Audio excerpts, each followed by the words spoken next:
कल राज्यसभा में बजट पर बात करते हुए वित्त मंत्री निर्मला सीतारमण जी ने मेरे बयान को लेकर काफी कटाक्ष किया और ये भी कहा कि मैंने हाउस को मिसलीड करने की कोशिश करी। मैंने जब उनके सवालों पर जवाब देने के लिए अनुमति मांगी तो मुझे इजाजत नहीं दी गई। इसीलिए मैंने सोचा कि इस वीडियो के माध्यम से सीधा वित्त मंत्री जी से बात करूं और दूध का दूध पानी का पानी करने का प्रयास करूं।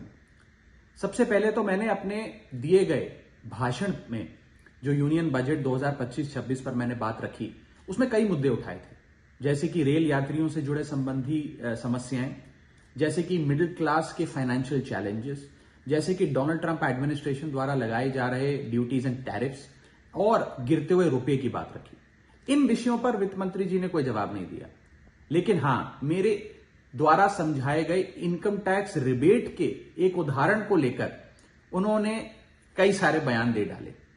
सबसे पहले तो मैं ये बताना चाहूंगा कि मैंने जो बात कही थी मैं आज भी उस पर पूरी तरीके से कायम हूं।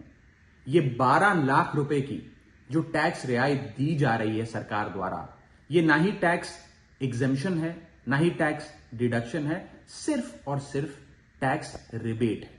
यानी कि 12 लाख रुपए से ऊपर अगर आप आमदनी कमाते हैं एक वित्तीय वर्ष में, तो आपको अपनी पूरी आमदनी पर इनकम टैक्स भरना पड़ेगा। मेरे इस कॉन्सेप्ट को समझाने के लिए दिए गए उदाहरण को वित्त मंत्री जी ने टेक्निकली उसे उलझाने का प्रयास किया, उसमें मार्जिनल टैक्स रिलीफ का कॉन्सेप्ट जोड़कर यह सिद्ध करने की कोशिश करी कि मेरा उदाहरण गलत था।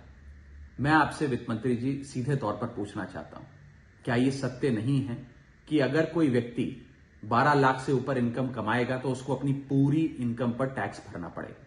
चलिए, मार्जिनल टैक्स रिलीफ 1275 तक आप दे रही हैं। आप मुझे यह बताइए कि अगर एक व्यक्ति 13 लाख रुपए 13 लाख रुपीज एक वित्तीय वर्ष में कमाता है तो उसे अपने पूरे 13 लाख की आमदनी पर अपने स्लैब अनुसार इनकम टैक्स देना पड़ेगा कि नहीं देना पड़ेगा? या 13 लाख माइनस 12 लाख की टैक्स रिबेट 1 लाख पर देना पड़ेगा?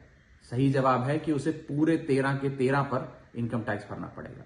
मान लीजिए कोई शख्स 12,76,000 रुपए कमाता है साल का, तो उसे पूरे 12,76,000 पे इनकम टैक्स भरना पड़ेगा, ना कि मात्र 76,000 रुपए जो उसने 12 लाख रुपए के ऊपर कमाया।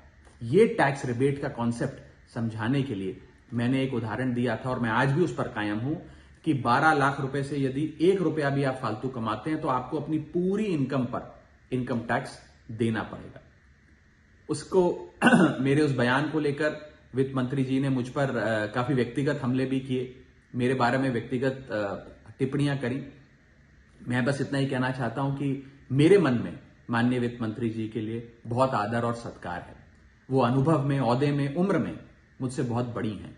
मेरा बस इतना ही कहना है कि आगे से मुझे उम्मीद है कि वित्त मंत्री जी इस प्रकार के व्यक्तिगत बयानों से बचेंगी और सिंपल टैक्स कॉन्सेप्ट्स लाने के लिए जो उदाहरण दिए गए हैं उनको टेक्निकली तोड़ मरोड़ के जनता के सामने प्रस्तुत करने का प्रयास नहीं करेंगी।